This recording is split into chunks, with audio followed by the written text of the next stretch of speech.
My dad said, "It's too chaotic this year, let's skip you coming." I said okay. Then I saw a video on Facebook, my brother's ex, and even the neighbor's teenage girls. All at the table. My kids cried. So, I took a picture of every unwrapped gift and texted, "Returning these today." Within 30 minutes, my mom was at my door, yelling. I opened it and... Look, I need to tell someone about what happened last Christmas, because I'm still losing sleep over it and my therapist says writing it down might help. Fair warning though, this gets dark fast, and by the end, you're going to understand why I haven't spoken to my family in 10 months. My dad called me 3 days before Christmas. Just like that, casual as ordering coffee. "Hey sweetie, it's too chaotic this year with all the construction and your mom's hip surgery recovery. Let's skip you coming this year, okay?" I said okay. Like an idiot, I said okay. See, that's the thing about being the family peacekeeper, you swallow everything with a smile, even when it tastes like broken glass going down. My 2 kids, Emma and Jake, 8 and 6, had been counting days on their advent calendar, practicing Christmas songs, asking every 5 minutes if we could call Grandma yet to confirm what time dinner would be. But I'm their mom, so I painted on my brightest voice and told them Grandma and Grandpa needed a quiet Christmas this year because of Grandma's surgery. Emma, my oldest, tilted her head with that serious expression she gets. "But Mom, didn't Grandma's surgery happen in October?" Smart kid. Too smart. "Yes, honey, but she's still recovering." The lie sat heavy in my chest, but what else could I do?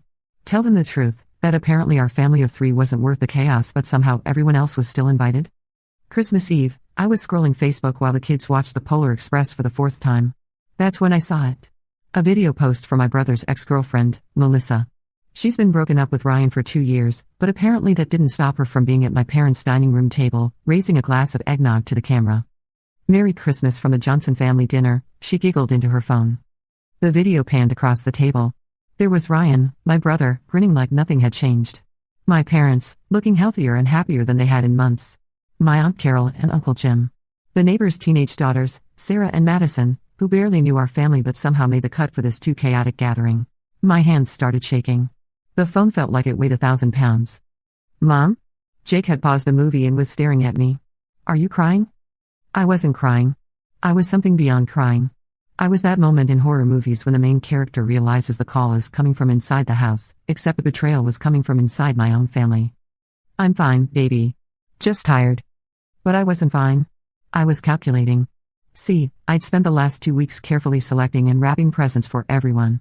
Beautiful, thoughtful gifts that I'd saved up for months to afford. Mom's favorite perfume that costs more than my grocery budget. Dad's special edition book he'd been wanting.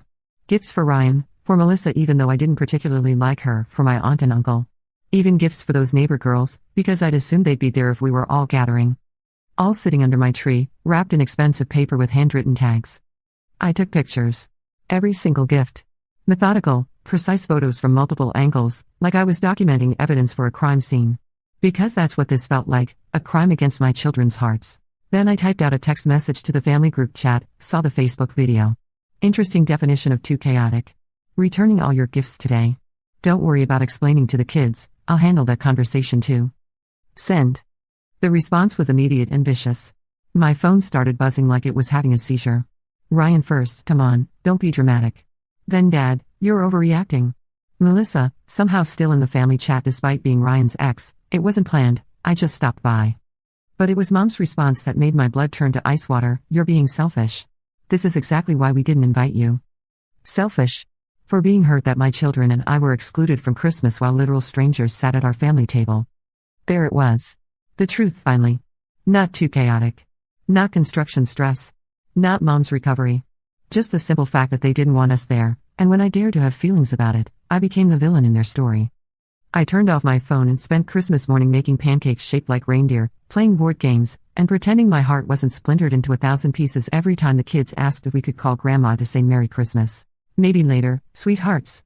Let's just have our own special day. But inside, I was planning. Oh, I was planning. The next morning, I meant what I'd said. I loaded up every single gift and drove to the mall. Returns after Christmas are brutal, long lines, cranky employees, and that particular brand of post-holiday depression hanging in the air like stale perfume. But I stood in those lines, item by item, converting thoughtfulness back into store credit. The cashier at Macy's looked at the expensive perfume, still in its gift bag with tissue paper. Change of heart? She asked. Something like that. Each return felt like pulling a splinter from my soul. The book Dad had mentioned wanting, gone. The sweater I'd picked out specifically for Mom's coloring, returned. The thoughtful little gifts for everyone who'd sat at that table while my children wondered why they weren't good enough to join. I was in line at Barnes & Noble, Dad's book in my hands, when my phone started ringing. Mom. I let it go to voicemail. She called again. And again. By the fourth call, people in line were giving me annoyed looks, so I answered. What? How dare you? Her voice was shaking with rage. How dare you embarrass this family with your tantrum? Do you have any idea how this makes us look? I'm sorry, how does this make you look bad? I'm the one who got excluded from Christmas. You're being impossible. It was a last-minute thing, people just started showing up. Melissa lives 40 minutes away, Mom. She didn't just show up with a casserole. And the neighbor girls? Really? They just happened to wander over for Christmas dinner? They're going through a hard time with their parents' divorce, and my kids aren't going through a hard time missing their grandparents' Christmas for no reason? The silence stretched out. I could hear her breathing, calculating her next move. This was the chess match we'd been playing my whole life, her making power moves, me pretending not to notice I was being sacrificed. Your father and I decided it would be too stressful with the construction. What construction? You installed a new bathroom in October. What construction? Another pause. Longer this time. Behind me in line, someone sighed dramatically. The house is just. It's not ready for entertaining. But it was ready for 8 other people? That's different. How is it different? And that's when she said the thing that changed everything between us forever. Because they don't cause problems like you do. Problems. I cause problems. Apparently, existing as her daughter and wanting my children to feel included in their own family was causing problems. What problems do I cause, exactly? My voice was getting dangerously quiet now, that calm before the storm that anyone who knew me would recognize as a warning. You know what problems. You're always so sensitive about everything, always taking things personally, always making drama out of nothing. I'm making drama? I quietly accepted being excluded from Christmas. I didn't call screaming, I didn't show up uninvited, I didn't post passive-aggressive Facebook statuses. I took pictures of gifts and said I was returning them. That's drama? The way you said it was manipulative? The way I said what? The truth? More silence. I could practically hear the wheels turning in her head, searching for the next manipulation tactic.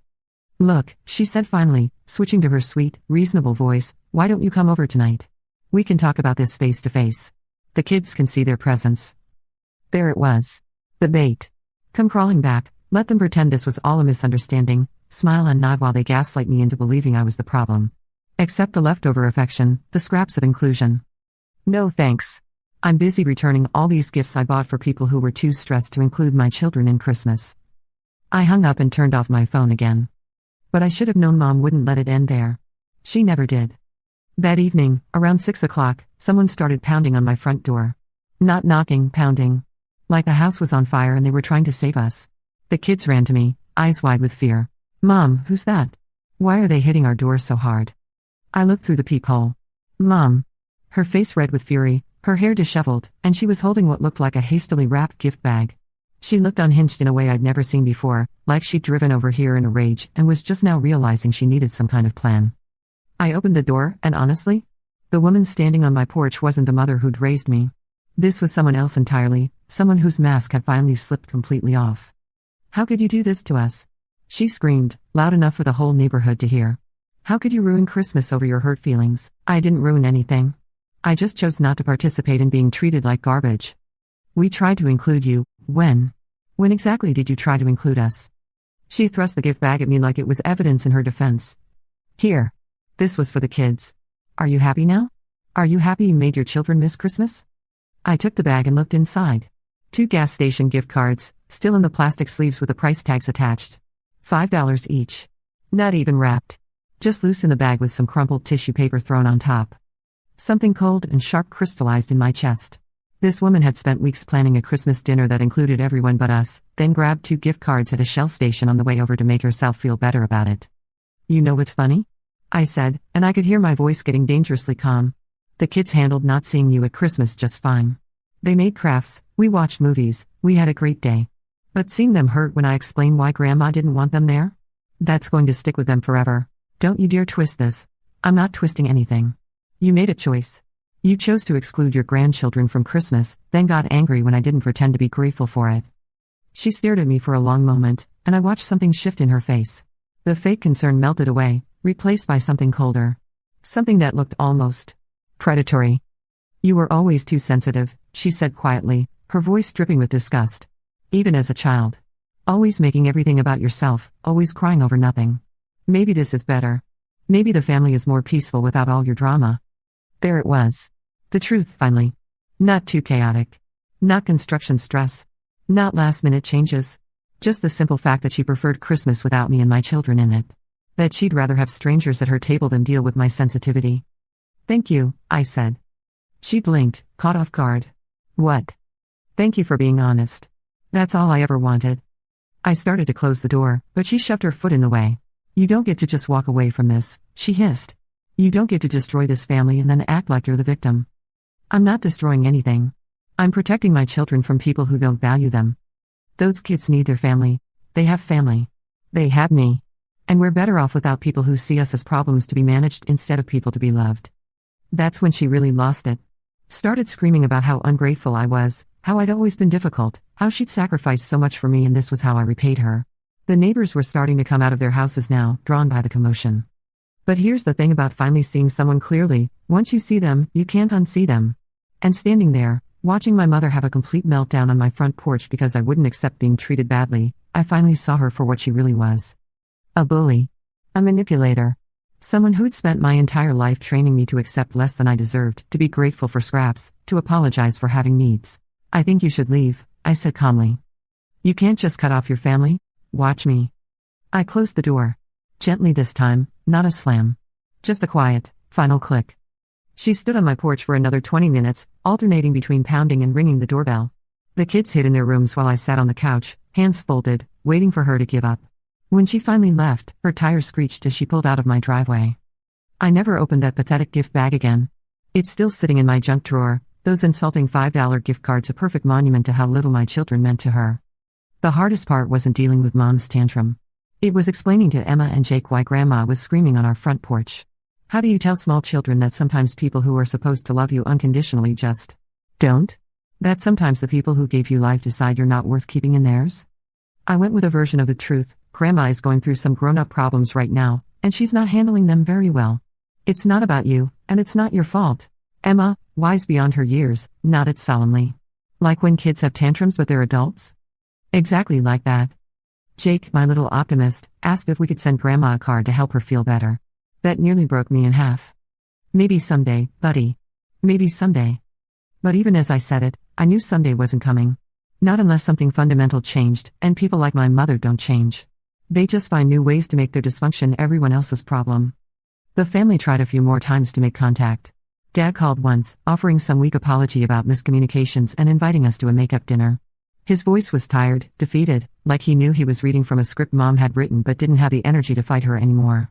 Ryan sent a few guilt-trip texts about how I was destroying the family over a simple misunderstanding. Apparently, systematically excluding your sister and her children from Christmas is just a simple misunderstanding now. Who knew? My Aunt Carol, who'd been sitting right there at that table, sent a long Facebook message about how everyone missed us and couldn't understand why I was holding grudges. The cognitive dissonance was stunning. They missed us so much they didn't invite us to Christmas, and they couldn't understand why I might have feelings about that. I didn't respond to any of them. What was the point? They'd shown me exactly where I stood in their priorities, and it wasn't anywhere I wanted to be. But the silence was almost worse than the confrontation. Because silence left room for doubt, for that little voice in my head that had been trained since childhood to blame myself for everything that went wrong. Maybe I was being too sensitive. Maybe I should have just sucked it up and pretended everything was fine. Maybe I was destroying the family over nothing. That's when I started seeing the therapist. Tell me about your normal Christmas growing up, Dr. Martinez said during our third session. I started to describe the magical Christmases of my childhood, but as I talked, the memories shifted. The magic started looking more like performance. The family togetherness started looking more like control. The love started looking more like conditional acceptance based on how well I played my role. How did your parents handle conflict when you were young? She asked. I thought about it. They didn't, really. If someone was upset, they were being dramatic. If someone had a problem, they were being difficult. The solution was always for the upset person to adjust their expectations, not for anyone to change their behavior. And what role did you typically play in family conflicts? The peacekeeper. The one who apologized first, compromised most, accepted less. And what happened when you tried to enforce boundaries or express needs? That stopped me cold. Because I couldn't remember ever trying. I'd been so well trained to be grateful for whatever affection I received, so convinced that asking for more would make me selfish, that I'd never learned to advocate for myself at all. I don't think I ever did, I admit it. So this Christmas situation, when you finally said this isn't okay, that was probably the first time they'd ever encountered boundaries from you. And suddenly, Mom's explosive reaction made perfect sense. I'd been the family's designated emotional punching bag for so long that standing up for myself felt like rebellion. Like betrayal. But here's what Dr. Martinez helped me understand: healthy people don't explode when you set boundaries. Healthy people don't try to guilt you into accepting mistreatment. Healthy people don't see your emotional needs as inconvenient problems to be managed. Healthy people adjust their behavior when they realize they've hurt you. My family's reaction to my pain, anger, defensiveness, more cruelty, told me everything I needed to know about who they really were. The months that followed were the hardest of my life. Not because I missed them, exactly, but because I was grieving the family I thought I had. The parents I believed loved me unconditionally. The brother I thought would always have my back. The extended family I trusted to be safe harbor for my children. All of it had been an illusion. A performance where everyone else knew the script except me.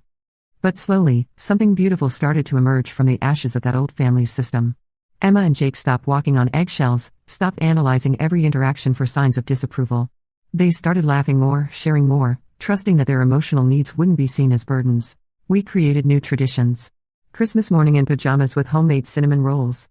Movie marathons on rainy weekends. Family game nights where everyone got to pick the activity, and nobody's preferences were dismissed as too chaotic. For the first time in my life, I was parenting without an audience. Without worrying about whether my choices would be criticized, my kids would be compared to their cousins, my parenting style would be found lacking. It was liberating in ways I couldn't have imagined. 3 weeks ago, Emma asked me something that stopped me cold. "Mom, do you think Grandma loves us?" I was folding laundry, doing that mindless domestic task that usually calms me, and suddenly my hands were shaking again. "What makes you ask that, sweetheart?" "Well, if she loves us, why doesn't she want to see us? And if she doesn't love us, why do you look sad sometimes when we talk about her?" Out of the mouths of babes. How do you explain to an 8-year-old that love and loving behavior aren't always the same thing? That someone can claim to love you while consistently choosing to hurt you? I sat down on her bed, pushed the laundry aside, and looked into those serious brown eyes that see way too much for someone so young. "I think Grandma loves the idea of us," I said carefully. "But she doesn't know how to love us the way we deserve to be loved. And that's not about us being unlovable, that's about her not knowing how to love in a healthy way." Emma nodded thoughtfully, processing this with that emotional intelligence that amazes me daily. "So it's like she's broken at loving?" "Yeah, baby. She's broken at loving." Can broken people get fixed? And there's the million-dollar question, isn't it? Can they get fixed? Do they want to get fixed? Does it matter if they get fixed after they've already done so much damage? Sometimes, I told her. But only if they want to fix themselves. And only if they can admit they're broken first. What I didn't tell her was that some people would rather burn down everyone around them than admit they need fixing. Some people would rather be right than be loved. Some people would rather maintain their version of reality than acknowledge the pain they've caused. My mother is one of those people. The last contact I had with any of them was in March. A 2-word text from Mom: "Miss you." Not "I'm sorry." Not "I was wrong." Not "I want to fix this." Just "miss you," as if missing someone absolves you of hurting them. As if longing for someone gives you permission to keep treating them badly. I stared at that text for an hour before deleting it without responding. Because I realized something: she doesn't miss me. She misses having someone to push around. She misses having a scapegoat. She misses the version of me that absorbed all her dysfunction and asked for seconds. That version of me is gone. She killed her with a Facebook video and 2 gas station gift cards. The person I am now, the one who sets boundaries, who chooses her children's emotional safety over family peace, who refuses to accept crumbs and call them a feast, that person is someone my mother has never met. And honestly, I don't think she'd like her very much. But my kids love this version of me. They love the mom who doesn't cry after family phone calls, who doesn't spend hours analyzing what she did wrong this time, who doesn't make excuses for people who hurt us. They love the mom who shows up for them, consistently and unconditionally, without making them compete for attention or affection. That's the mom I choose to be. That's the family I choose to build. Sometimes, late at night when the house is quiet, I still think about that Facebook video. About my mother's face in the background, laughing at something someone said. About how easily she replaced us at that table, how seamlessly Christmas continued without us. And I wonder if she ever thinks about the empty chairs where we should have been. If she ever regrets choosing strangers over her own grandchildren. If she ever misses us at all. Then morning comes, and Emma makes me coffee in her toy kitchen set, and Jake shows me the picture he drew of our family, just the 3 of us, smiling under a Christmas tree, and I remember that some losses are actually wins in disguise. I lost a family that didn't value me. But I gained something infinitely more precious, the knowledge of my own worth, and the determination to never settle for less than I deserve again. The freedom to wake up each morning without wondering what family drama awaits me, without calculating how to manage everyone else's emotions at the expense of my own, without teaching my children that love is conditional and family means tolerating mistreatment. We're building something better now. Something healthier. Something where Christmas is about joy, not performance. Where love is demonstrated through actions, not just claimed through words. Where children learn that they are worthy of respect, consideration, and genuine care. And if my mother ever wants to meet this version of me, if she ever wants to be part of this healthier family we're creating, she knows where to find me. But she also knows what it's going to cost, a real apology, genuine change, and the humility to admit that she was wrong. That she chose to hurt her daughter and grandchildren, and that choice had consequences. Until then, we're just fine on our own. Better than fine, actually. We're free.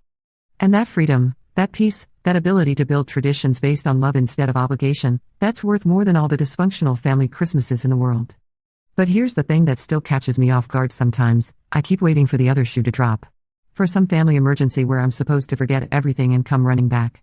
For them to show up again with some new manipulation tactic, some new way to make me feel guilty for protecting myself and my children. Because that's how these cycles work, right? Push away, pull back, push away, pull back. Keep the victim off balance, never knowing if they're about to be punished or rewarded.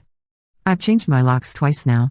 Not because I think they'll break in, but because I needed the psychological security of knowing they couldn't just walk into my space uninvited. The kids think it's because of strangers, and I let them think that. It's easier than explaining that sometimes the people you need protection from are the ones who gave you life. Last month, I saw my cousin Sarah at the grocery store, the first family member I'd encountered since cutting contact. My heart started racing, fight or flight kicking in like I'd spotted a predator. She saw me too, our eyes met across the produce section, and for a moment we just stared at each other. Then she looked away and walked in the opposite direction. The message was clear, I'd been cast out, marked as the troublemaker, the one who destroyed family harmony. They closed ranks, chosen sides, and I wasn't on the winning team. It should have hurt more than it did. Instead, I felt oddly relieved. No fake pleasantries, no awkward small talk, no pretending everything was fine. Just honest acknowledgement that we were strangers now. That evening, I told Dr. Martinez about the encounter. How did that feel? She asked. Like confirmation, I said. Like proof that I made the right choice. Why? I thought about it.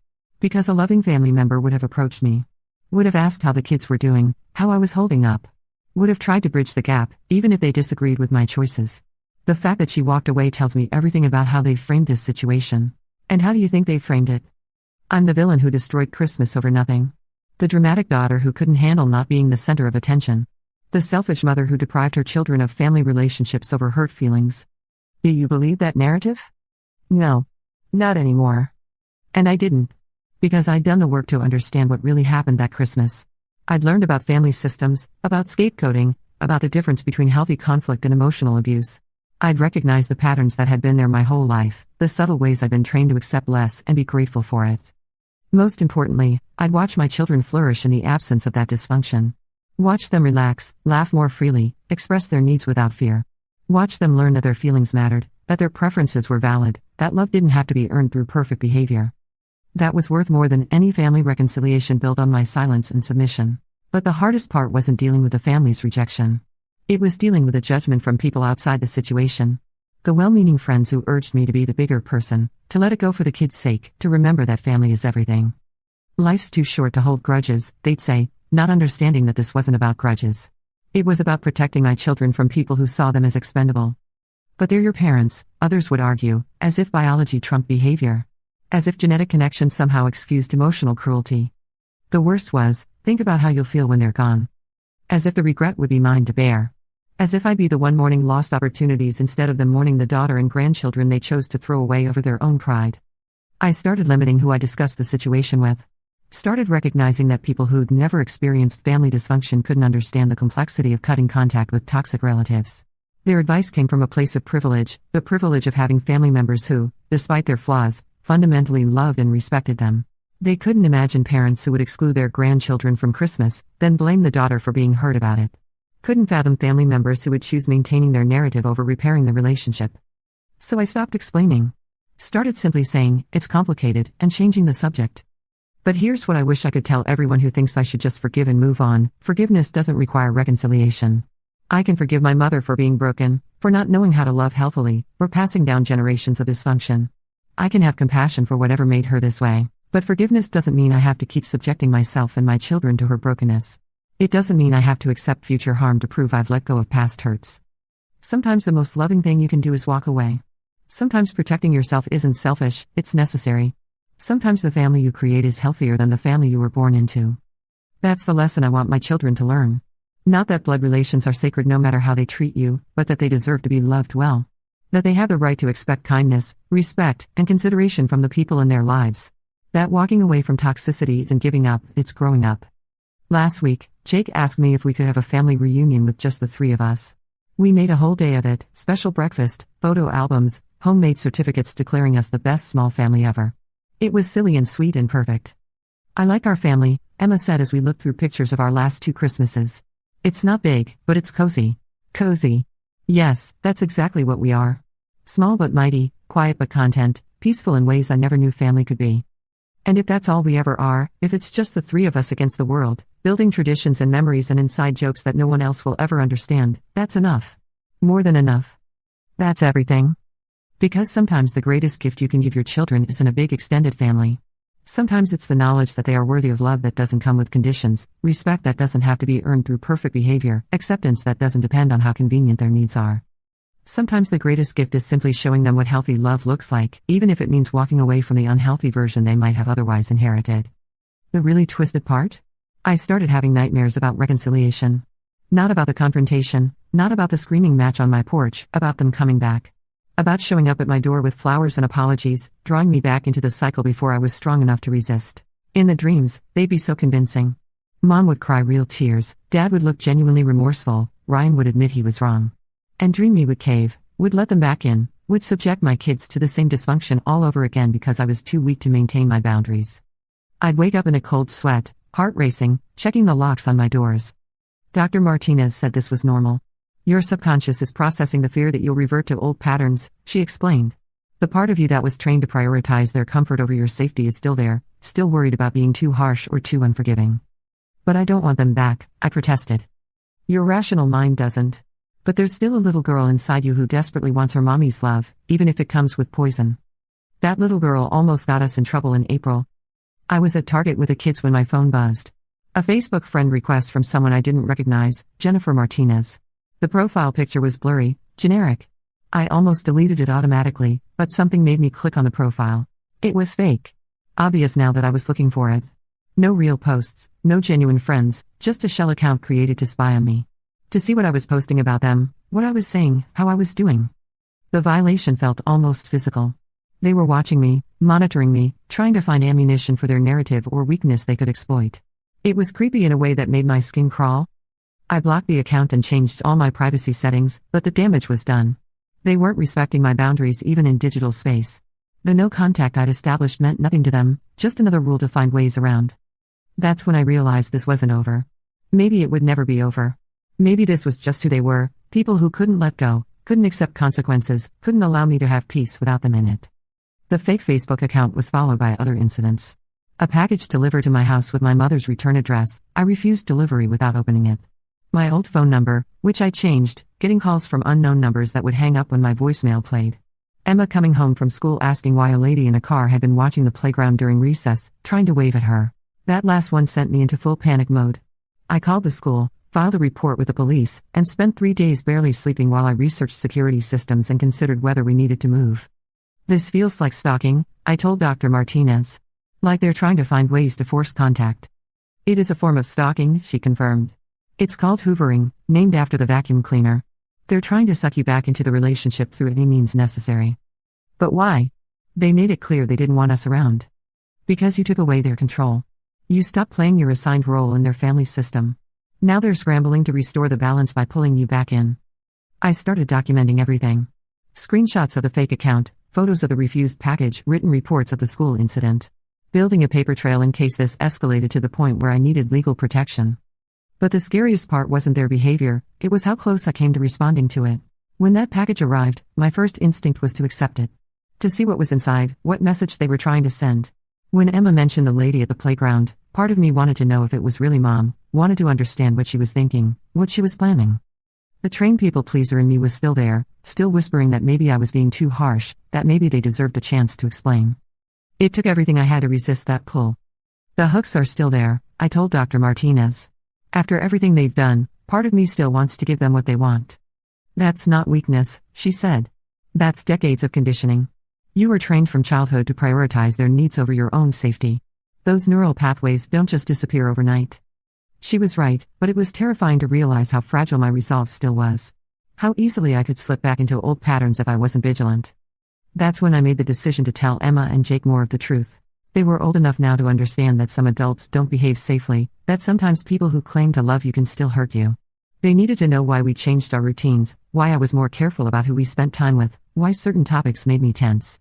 Remember how we talked about Grandma being broken at loving? I said one evening after Jake had asked again about sending her a card. They both nodded. Well, sometimes when people are broken in that way, they don't respect other people's boundaries. They try to force their way back into lives where they're not welcome. Emma's face grew serious. Like bullies? Yes, exactly like bullies. And just like we've taught you to tell a trusted adult if someone at school is bullying you, I need you to tell me if anyone tries to contact you about Grandma or Grandpa or Uncle Ryan. What kind of contact? Jake asked. If anyone you don't know tries to talk to you about our family. If anyone gives you gifts or letters to bring home. If anyone asks questions about where we live or what we do. If you see anyone watching our house or following us. Their eyes went wide. This was scarier than stranger danger, this was family danger, something most kids never have to worry about. Are we in trouble? Emma whispered. No, sweetheart. You're not in trouble, and you're not in danger. I'm just being extra careful to keep us safe. But even as I said it, I wondered if it was true. Were we safe? How far would they go to reassert control? How long would this surveillance continue? The answer came sooner than I expected. In May, Emma's teacher called me at work. Mrs. Davidson? I'm sorry to bother you, but there's been an incident at school. My heart stopped. Is Emma hurt? No, she's fine. But we had someone come to the office today claiming to be her grandmother, asking to pick her up for a dentist appointment. The world tilted sideways. What did you do? We followed protocol. We asked for ID and checked our authorized pickup list. When her name wasn't there, we explained that only authorized individuals could pick up students. She became quite agitated. Agitated. That was one word for it. She insisted there had been a misunderstanding, that you would want her to pick up Emma. When we offered to call you to confirm, she suddenly remembered she had the appointment time wrong and left. I was already grabbing my keys. I'm coming to get Emma now. We've also filed a report with the principal and contacted our security officer. We take these situations very seriously. 20 minutes later, I was holding my daughter in the school parking lot while she cried into my shoulder. I saw her through the classroom window, Emma sobbed. I knew it was Grandma even though the teacher didn't tell us who it was. She looked so angry, Mom. Like she wanted to hurt someone. This had gone too far. Way too far. That evening, after Jake was in bed and Emma was doing homework, I called the police. Filed a formal complaint about harassment and attempted unauthorized contact with a minor. The officer who took the report was sympathetic but honest. Unless she makes direct threats or actually attempts to take the children, our options are limited, he explained. But having this on record helps if the situation escalates. Escalates. The word hung in the air like a threat. I also called a family lawyer that week. Not because I wanted to take legal action, but because I needed to understand my options. What rights did grandparents have in our state? Could they petition for visitation?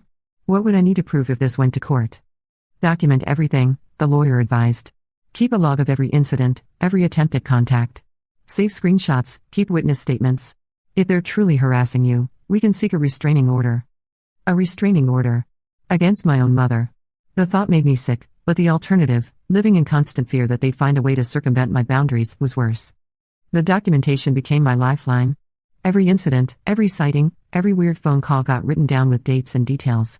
It gave me a sense of control in a situation that felt increasingly chaotic, but it also forced me to confront how abnormal this all was. Normal grandparents who were truly sorry would respect their daughter's need for space.